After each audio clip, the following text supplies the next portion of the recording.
Vamos avançar? Graça no Novo Testamento. Vamos dar uma olhadinha nas vezes. Queridos, a Bíblia ela é impressionante, ela fala por si só. Ela vai, se a gente ler o versículo, ficar um pouquinho dentro dele, ele fala por si só, né? Vamos lembrar, o que é graça no Novo Testamento? Charis, que significa o quê? Aquilo que dá alegria. O que a casa nossa deveria fazer? A casa não é para ser um lugar de peso.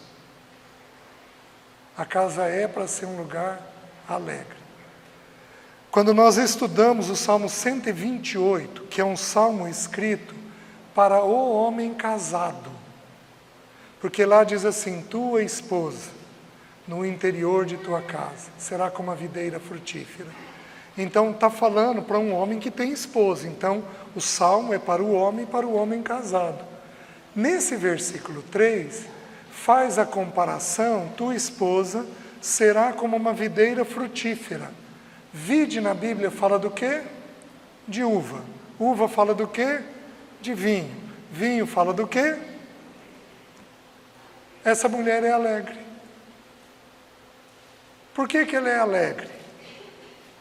Porque nos versículos anteriores, esse homem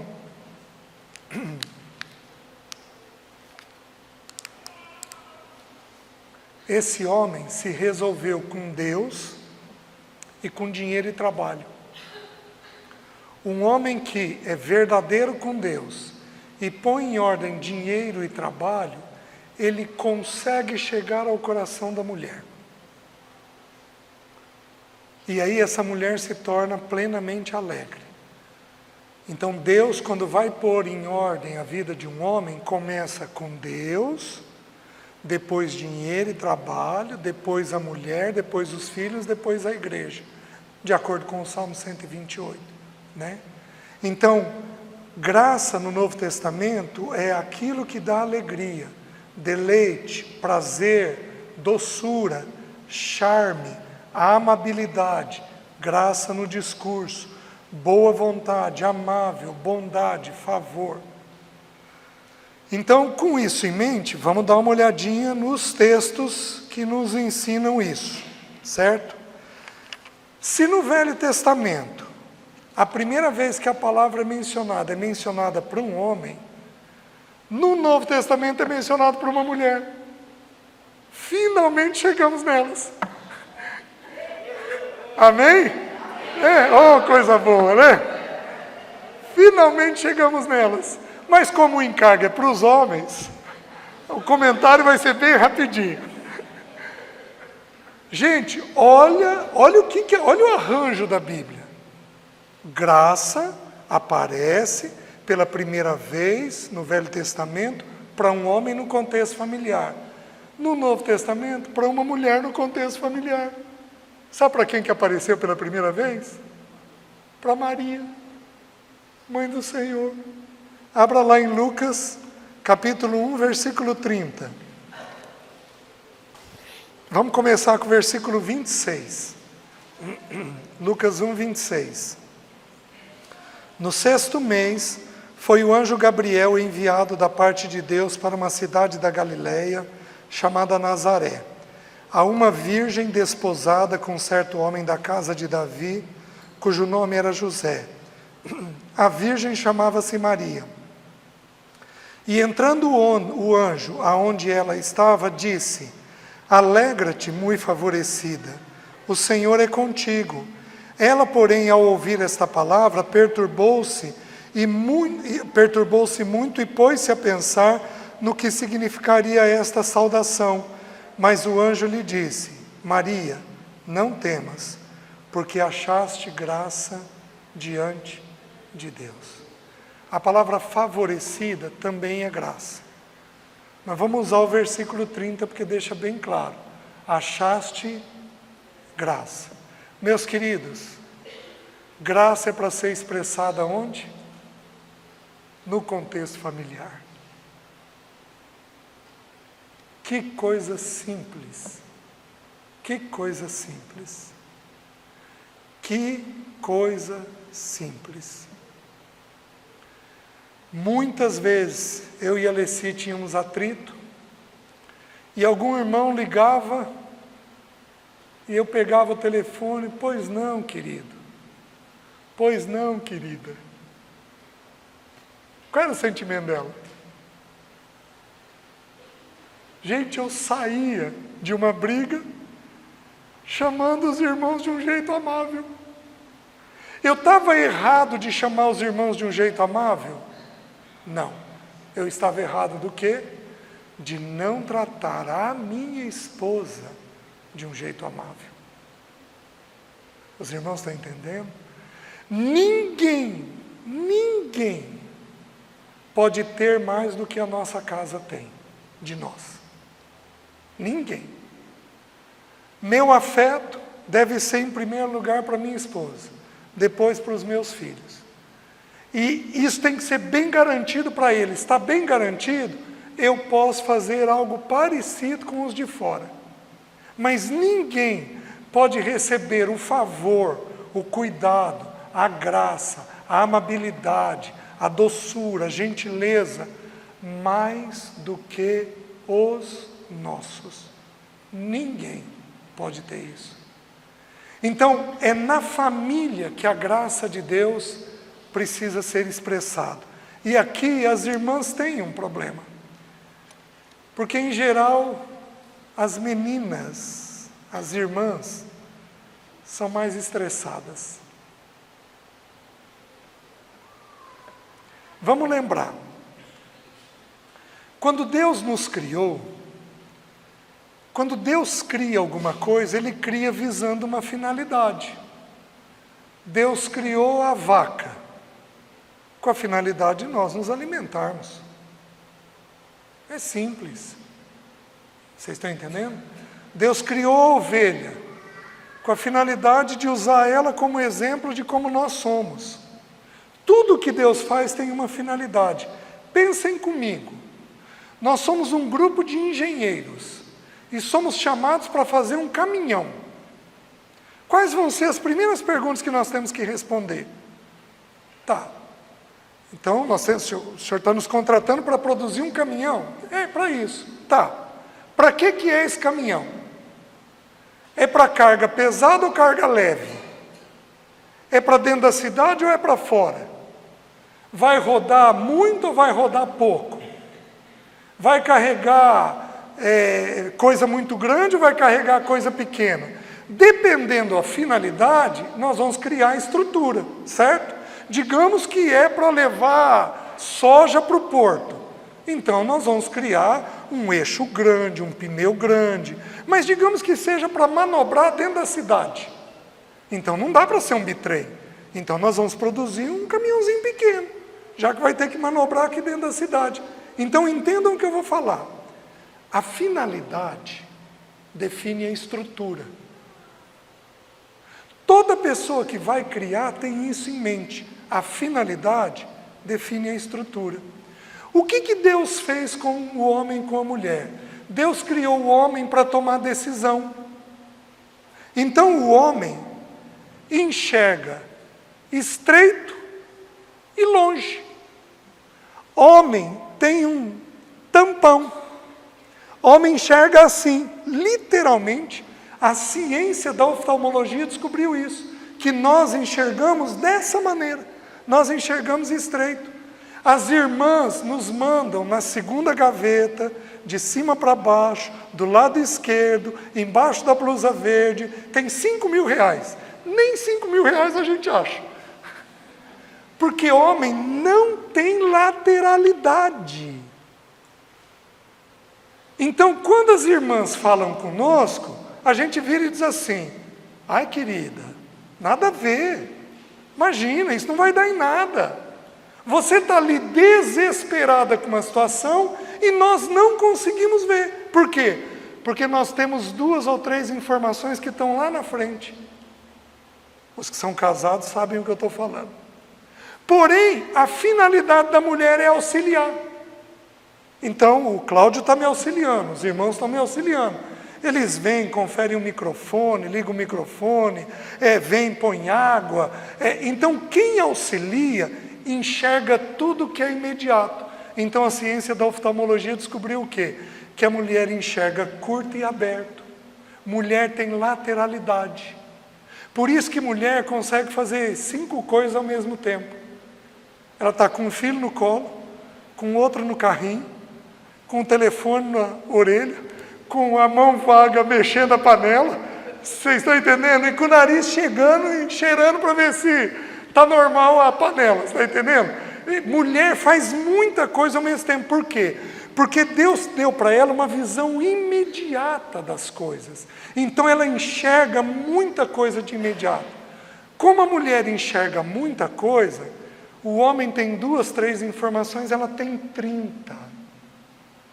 Então quando vocês vêm conversar, vocês estão de que jeito? Se afogando na quantia de coisas que vocês estão vendo. Faz sentido o que eu estou dizendo?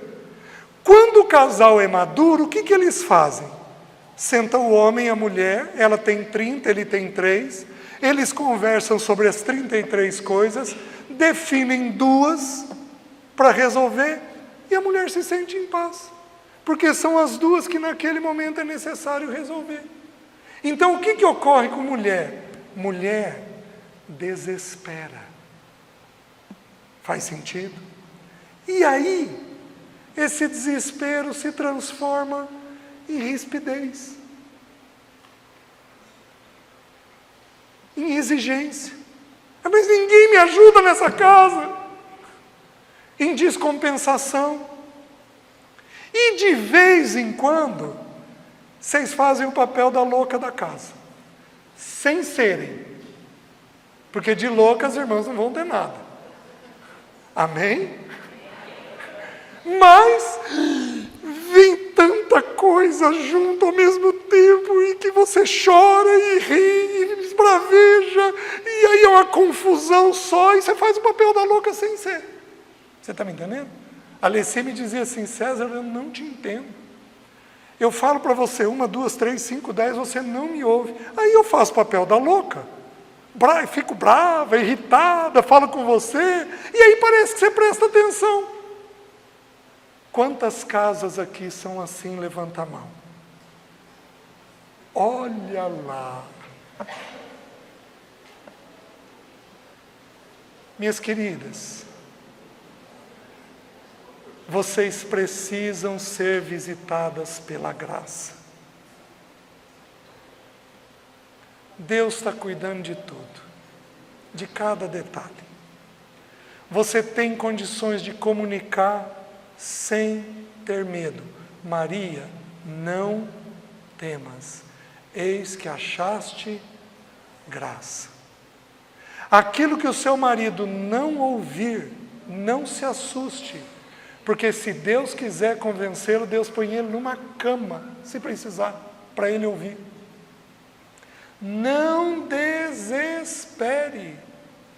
Se Deus não está convencendo ele, você acha que você vai conseguir?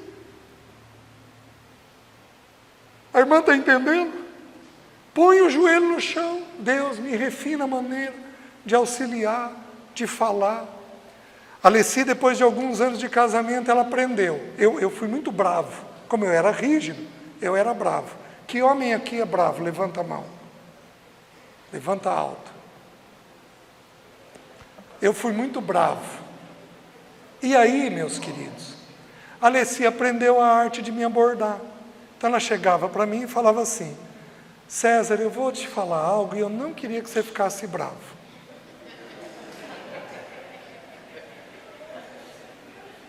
Mas aí ela dizia o que me pegava. Ela dizia assim: você vai, ora, vê o que Deus falar com você, você me comunica e tudo bem para mim. O que Deus falar e você me comunicar, é o que eu vou fazer. Gente, ela me prendeu nisso. Aí eu ia, orava, e gente, completamente diferente. Então, como eu tive que aprender a ser gracioso, ela teve que aprender a ser graciosa.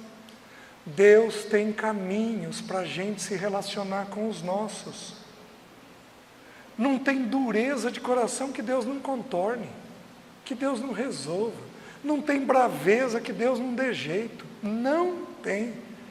Então, a gente precisa ter esta graça da parte do Senhor. Então, essa graça precisa nos visitar. E nós, então, temos uma fala mais adequada. Então, homem e mulher, pai e mãe, marido e esposa, são os dois que precisam ser visitados com a graça. E os filhos respondem a isso. Faz sentido para os irmãos? Eles apenas respondem a isso. Então, eles ficam leves, tranquilos, porque o ambiente é um ambiente de plena aceitação. Faz sentido para os irmãos? Quando damos isso, tudo fica tranquilo. Então, essa é a primeira menção. Mas, veja a segunda e a terceira menção, Lucas capítulo 2. Aí, agora sobre o nosso Senhor Jesus, o filho de Maria e de José.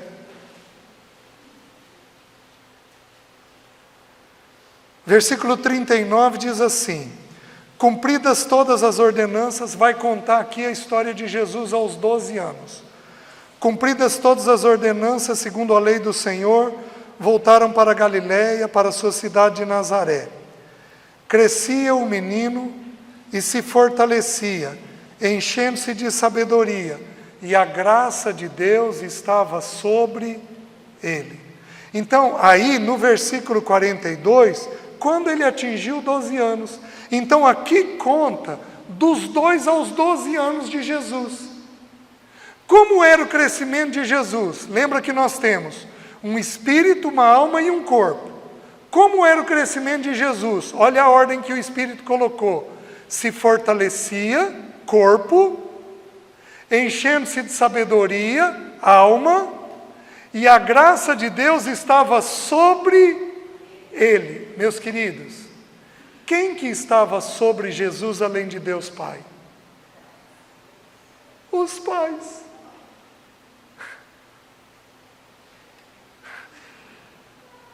Então esse menino cresceu em qual ambiente? Num ambiente gracioso. Vocês lembram de José? Que ele ia deixar secretamente Maria para não inflamá-la, porque ela apareceu grávida e não era dele. Vocês lembram disso? E o anjo apareceu: José, não temas receber Maria, porque o que nela foi gerado foi do Espírito Santo. Qual a atitude que José teve com ela? Plena. Oh, meus irmãos, se chegar alguém e disser para o seu filho: ó, deixa ele casar com fulana que está grávida de outro, o que você diria? Você seria gracioso? Oh, gente, nós estamos longe disso. José foi plenamente gracioso. Maria recebeu graça da parte do anjo, né? E o texto diz que ela foi muito favorecida. Ela recebeu muita graça da parte de Deus, meus queridos. Jesus via esse espírito gracioso. Maria tinha alguma coisa difícil que ela não entendia. O que ela fazia? Ela saía desesperada: José, meu Deus, e agora? Olha só. Não, ela pegava e colocava o que ela não compreendia no canto do seu coração, até que o Senhor ministrasse a ela. Lembra que o texto bíblico diz que ela guardava todas as coisas no seu coração? Gente graciosa é gente leve, não é gente pesada, porque a graça é que está dominando. Os irmãos estão entendendo? Jesus cresceu e a graça de Deus estava sobre ele. Nossos filhos precisam crescer em ambiente de plena aceitação. Deixa eu te fazer uma pergunta, homem e mulher, você critica muito seu filho?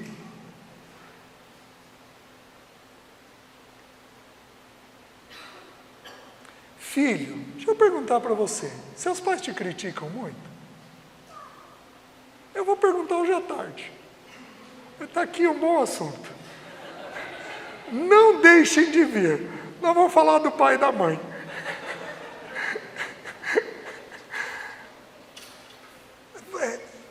Você é muito criticado? Meus queridos, não tem erro nós criticarmos. Tem erro nós não sermos amáveis, nós não incentivarmos, nós não elogiarmos. E é tão interessante que a gente faz isso quando eles são criancinhas.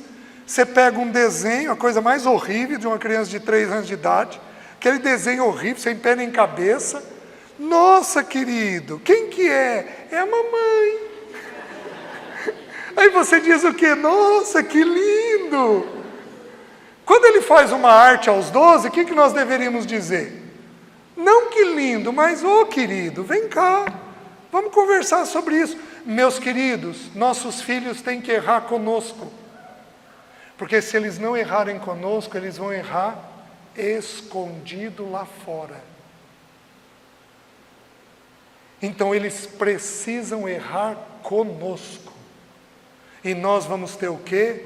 Plena aceitação. Vamos separar eles do erro. Vamos eliminar o erro, mas vamos aceitar plenamente a pessoa. Então, esse é o ambiente que Jesus crescia, porque a graça de Deus estava sobre ele. Mas, agora começa a contar dos 12 aos 30. E aí muda a maneira de apresentar. Olha o que o versículo 51 diz. E desceu com eles para Nazaré, e era-lhes submisso.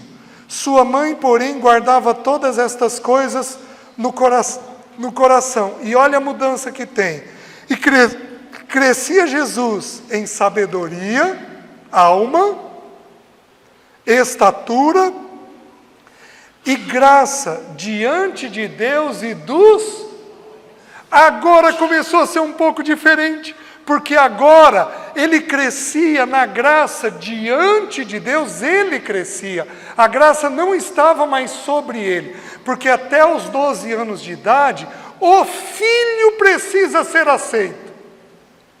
Mas a partir dos 12 anos de idade, o filho precisa ter aceitação por Deus e diante dos homens. Então é quando o filho começa então a exercitar graça diante de Deus e dos homens. Você está entendendo por que teu filho começa a ter reserva com você a partir dos 12? Que ele deu uma mudada a partir dos 12? Por quê? Porque a partir dos 12 ele sai para o mundo.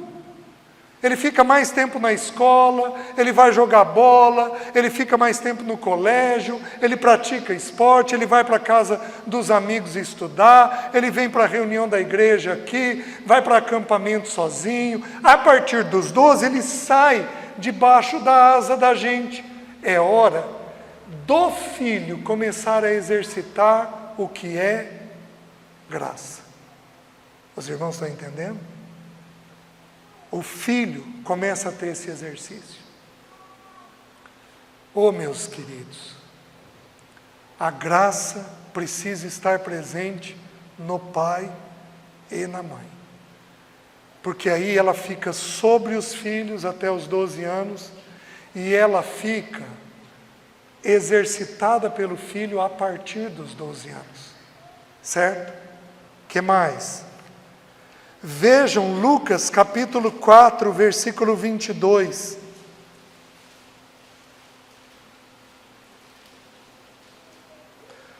Jesus acabou de pregar em Nazaré. Todos lhe davam testemunho e se maravilhavam das palavras de graça que lhes saíam dos lábios. E perguntavam: não é este o filho de José? Meus queridos, aonde Jesus transmitia a graça? Pela língua. Lembra do mais formoso dos filhos dos homens no Salmo 45? Então é pela boca. Vamos exercitar? Pensa numa palavra graciosa. Amável, doce, gentil. Pensa numa palavra. Fala essa palavra para a pessoa que está do seu lado. Agora, pensa na pessoa que está do seu lado e fala algo gracioso para ela. Teu filho, tua filha, tua mãe, tua irmã, teu parente, tua esposa, fala algo gracioso para a pessoa que está do seu lado.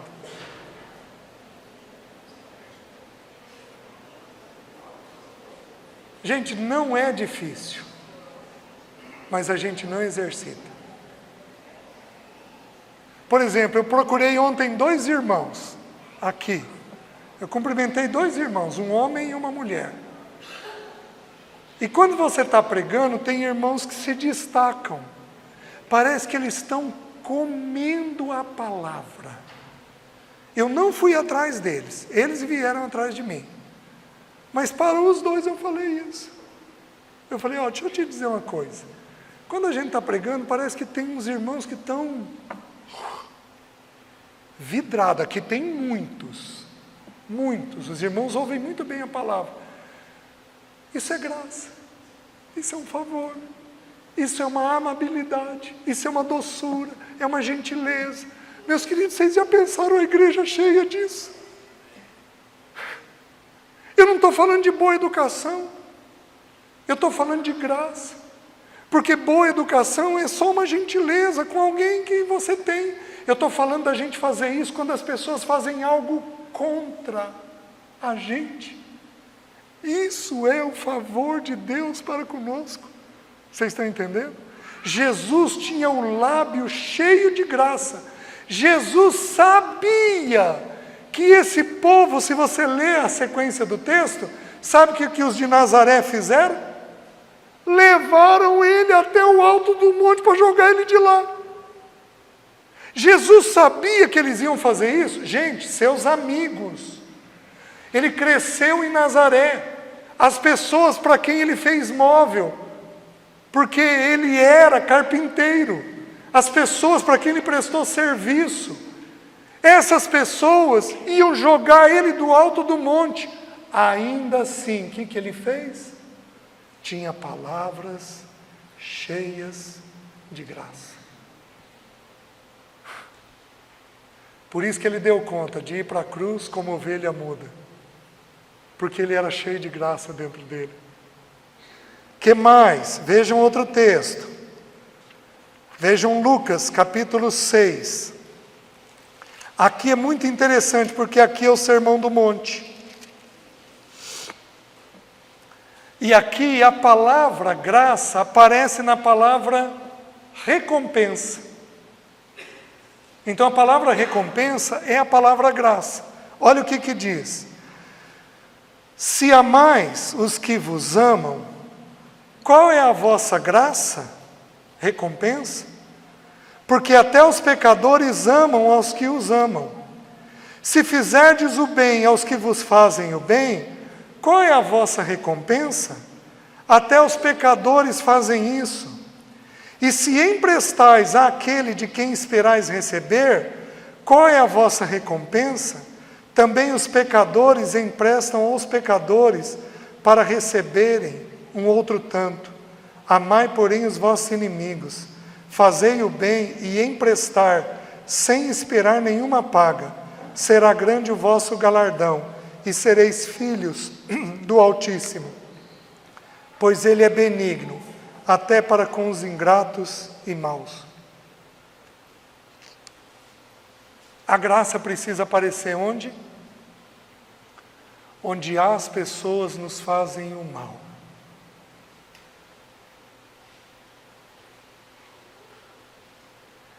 Marido, quando tua mulher levantar a voz com você, você está tendo uma oportunidade de ser gracioso. Filho, Quando tua mãe te descompensar com você, se descompensar com você, você está tendo a oportunidade de ser gracioso. Então, na contrariedade, nós temos a oportunidade de exercitarmos a graça. Não enxergue aquilo como um embate, não enxergue aquilo como uma inimizade, não enxergue aquilo como uma luta, enxergue aquilo como uma oportunidade de ser gracioso. Por isso, nós não reagimos mal, nós somos firmes, tratamos o que precisa ser tratado, mas nós fazemos de que jeito? De forma graciosa. Você está entendendo? Então a graça é para aparecer onde? Em amar aquele que não me ama. Em fazer o bem àquele que me fez o mal. E emprestar para aquele que eu não posso receber. Por isso que Jesus, no livro de Mateus, Mateus fala a mesma situação, dizendo assim: dai a quem te pede emprestado. Meus queridos, não é errado emprestar na Bíblia, é errado dever. Mas quando emprestamos, emprestamos com qual atitude? Se eu não receber, tudo em ordem, sem problema. Nossa, gente, o coração da gente fica tão leve. Deus, o dinheiro é teu, não é meu. O Senhor é quem usou com outro filho teu. A gente fica, aquele irmão, aquele azedume. É errado dever. Aquele que deve, deveria dar uma explicação. E aquele que emprestou, se a explicação for justa, irmão, você não me deve nada. Queridos, já fiz isso algumas vezes. Já fiz isso algumas vezes. Você não me deve nada, esquece. Esquece isso. Eu já esqueci dentro da minha cabeça. E esqueci de fato. Porque essa é a atitude que o Senhor espera.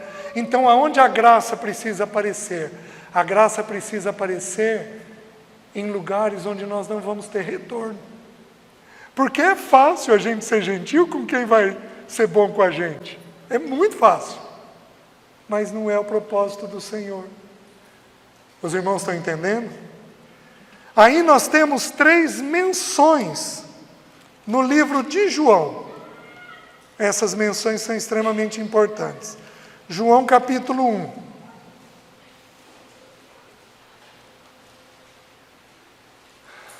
Versículo 14.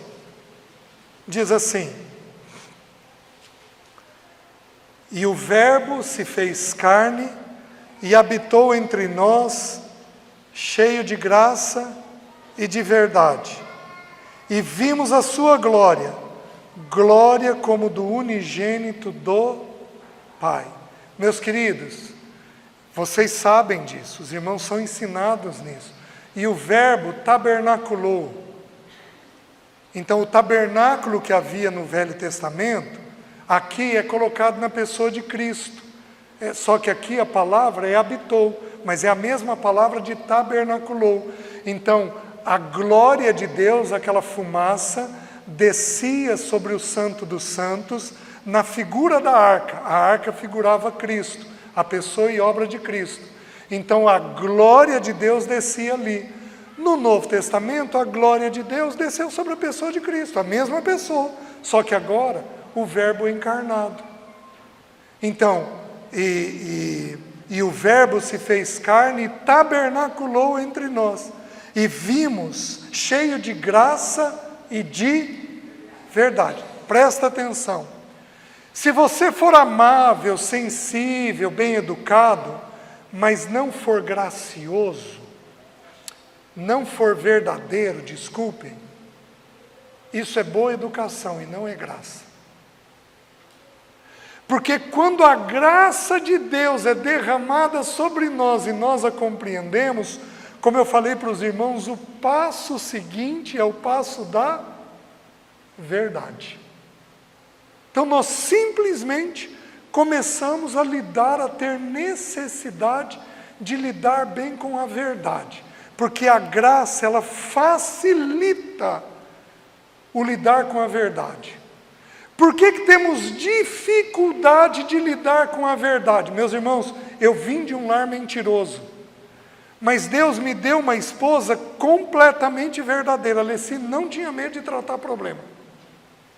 Os irmãos já me ouviram nos testemunhos, a gente estava no início do casamento, um dia numa briga eu virei para ela e falei assim: Leci, o negócio é o seguinte, a partir de hoje eu não tenho mais medo de você.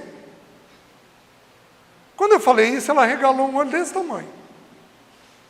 E aí, gente, ela foi muito precisa. Ela virou e falou assim: César, deixa eu entender. Você tem o dobro do meu peso, o triplo da minha força. Você tem medo do quê de mim? Quando ela falou isso, é que eu parei para pensar, mas peraí, do que eu tenho medo? E, gente, eu tinha medo.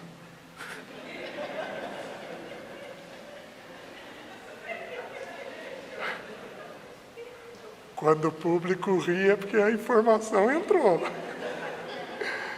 Vai que no Mato Grosso a mulherada é meio assustadora. Ou que os homens são muito medrosos. Vai que eu estou aprendendo a conhecer. Quando ela falou, eu fui atrás. Mas peraí, do que eu tenho medo? Do que eu tinha medo? Da verdade. Eu não dava conta de lidar com a verdade. Mas, meus queridos, nós vamos atrás da verdade.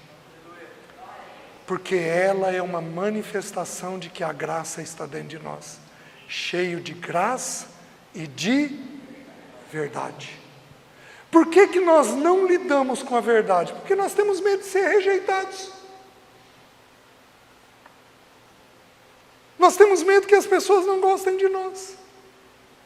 Nós temos medo de falar uma verdade e a pessoa reagir mal.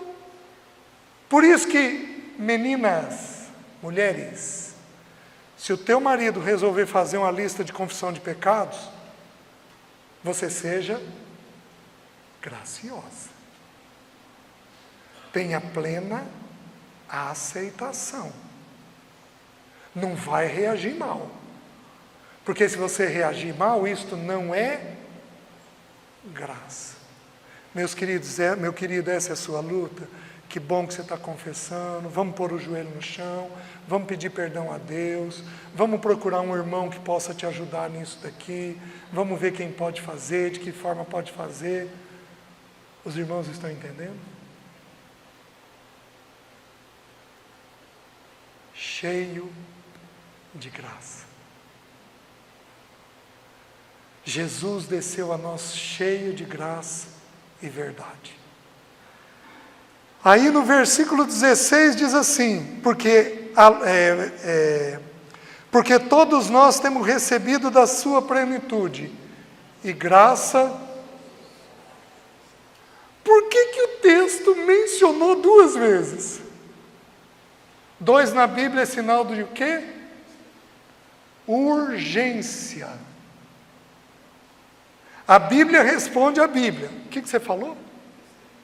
Testemunho. É um sinal de testemunho, também. Mas também é um sinal de urgência. Deixa eu explicar por quê. A Bíblia explica a Bíblia. Lembra quando José foi interpretar o sonho de Faraó? José virou e falou assim: Faraó, o sonho é dúplice, porque Deus se apressa em fazê-lo. Duplicidade é sinal de urgência. De que aquela verdade é uma verdade duplamente importante. Em verdade vos digo, Saulo, Saulo, Pedro, Pedro, Simão, Pedro não, Simão, Simão. Quando aparece essa verdade, quando aparece de uma forma dupla, é um sinal de urgência. Meus queridos, vida familiar precisa de graça sobre. Porque o teu parceiro vai errar hoje e amanhã, muito possivelmente, o que ele vai fazer? Vai errar de novo. E depois de amanhã, o que vai acontecer? E a gente vai ser gracioso até que o coração dele tenha sido conquistado pelo Senhor. Meus irmãos, o que eu faria se não fosse a tolerância de Deus aqueles 12 anos comigo? Graça sobre graça. Olha o que a Bíblia ensina. Onde abundou o pecado, o teu parceiro peca muito, teu filho peca muito, você peca muito. O que Deus tem que fazer? Fazer a graça de Deus superabundar. Porque nós temos uma necessidade maior, com mais urgência, com mais importância, daquele sentimento de plena aceitação. Meus queridos, se você aprender a ser gracioso, você aprendeu o caminho do amor. Se você aprendeu a ser gracioso, você aprendeu o caminho do amor. Porque a primeira manifestação do amor de Deus é a graça. Por isso que o texto é tão enfático em nos dizer isso.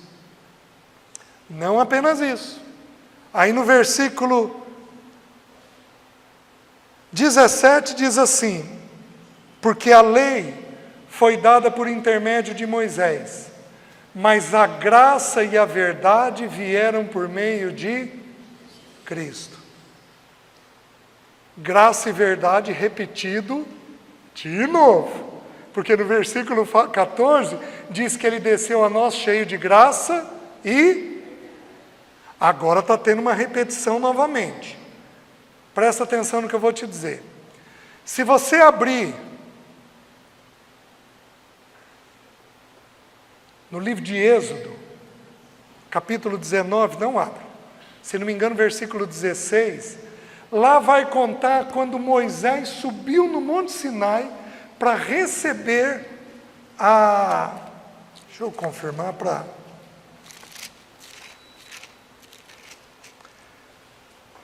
(19:16), isso mesmo, Êxodo 19:16.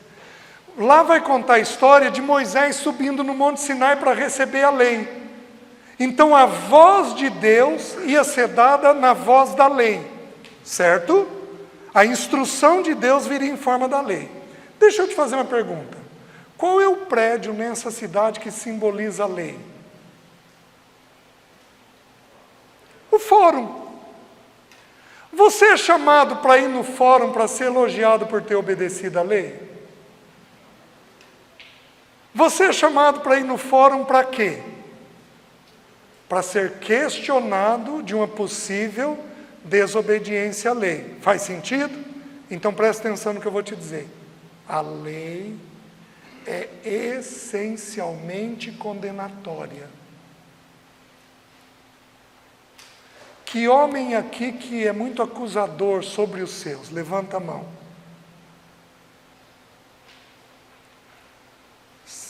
Tem mais. Esses homens são legalistas. Acho que vocês nunca imaginaram ouvir isso, né? De que você seria legalista. Mas o que a lei faz? Condena. Oi?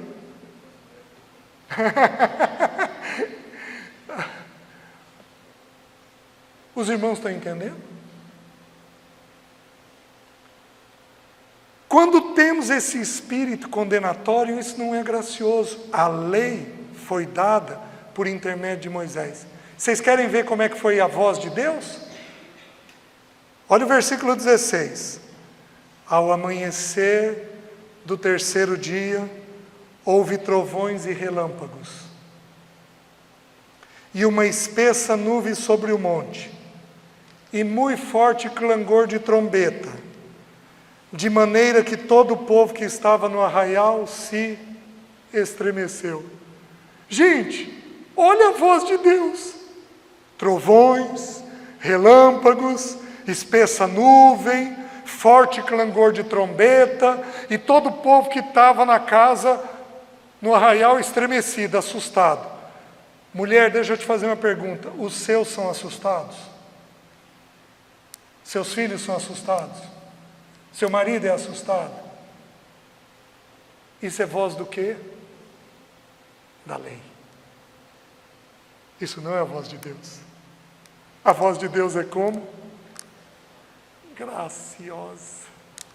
Este é meu filho amado, em quem tenho todo o meu prazer. A voz de Deus é completamente diferente. Então, a graça aqui foi colocada em contraponto com a lei, com a condenação, com a crítica, com o peso. Meus queridos, não é errado tratarmos assuntos delicados. Não é errado tratarmos assuntos delicados. É errado não sermos amáveis com os nossos. A lei foi dada por intermédio de Moisés, mas a graça e a verdade vieram por meio de Cristo. Amém? Obrigado à paciência, tolerância dos irmãos. Se coloca de pé. De forma graciosa, abraça quem estiver perto de você aí. Diz uma palavra gentil para ela, para ele.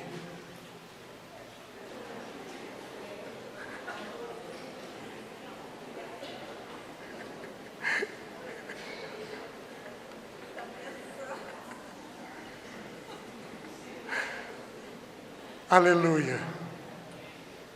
Senhor, obrigado pela tua graça.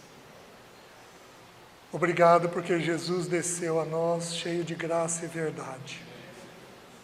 Obrigado porque temos recebido da tua plenitude graça sobre graça. Obrigado porque onde abundou o pecado, superabundou a graça. Pai, como não te amar, como não te adorar. Obrigado pela plena aceitação que temos da tua parte. Muito obrigado. Precisamos ser teus. Por isso nos ajuda, para que o teu bom nome seja glorificado. Nós oramos em nome de Jesus. Amém. Deus abençoe, meus irmãos.